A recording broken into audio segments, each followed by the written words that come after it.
ஓம் ஸ்ரீ வேட்டக்காளி சரணம். திருப்பத்தூர் மாவட்டம் ஸ்ரீ வேட்டக்காளி அம்மா கோயிலேருந்து உங்கள் அருள்வாக்கம்மா. எல்லாரும் எப்படி இருக்கிறீங்க? நல்லா இருக்கிறீங்களா? அம்பாலும் நல்லா இருக்கிறா, நீங்களும் நல்லா இருக்கணும். அம்பாளுடைய ஆசீர்வாதத்தையும் ஆசையும் பெற்று நீங்கள் எல்லோரும் நல்லா இருக்கணுன்றது அம்பாள் கிட்ட நான் கேட்டுக்கிறேன். இப்போ குழந்தை இல்லாதவங்க அம்மா நேற்று எனக்கு ஒரு 2 பேர் ஃபோன் பண்ணாங்க. அம்மா எத்தனையோ டாக்டர் எத்தனையோ மருத்துவம்லாம் போயும் எனக்கு குழந்தை இல்லைம்மா அப்படின்னு.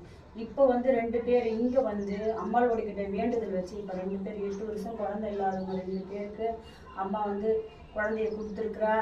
நீங்களும் நம்பிக்கையோட அம்மா மேலே நம்பிக்கையோடு வச்சு வீடியோவில் பார்த்தா கூட சரி, வெளியூரில் இருக்கிறவங்க வெளிநாட்டில் இருக்கிறவங்க அம்மாவை வீடியோவில் நீங்கள் பார்த்தீங்கன்னா கூட அம்மா கிட்ட வேண்டுதலை வைங்க. அம்மா எனக்கு குழந்தை இப்போ நான் வர மாதம் எனக்கு குழந்தை கொடுத்தீங்கன்னா, இல்லை இன்னும் 3 மாதத்தில் எனக்கு நீ குழந்தை கொடுத்தீங்கன்னா உன் சன்னிதானத்துக்கு நான் சிறப்பு பூஜை பண்ணி உனக்கு ஆராதனை அபிஷேகம் நான் பண்ணுறேம்மா அப்படின்னு சொல்லி அம்மாவுக்கு ஒரு வாக்கு கொடுத்து நீங்கள் அம்மா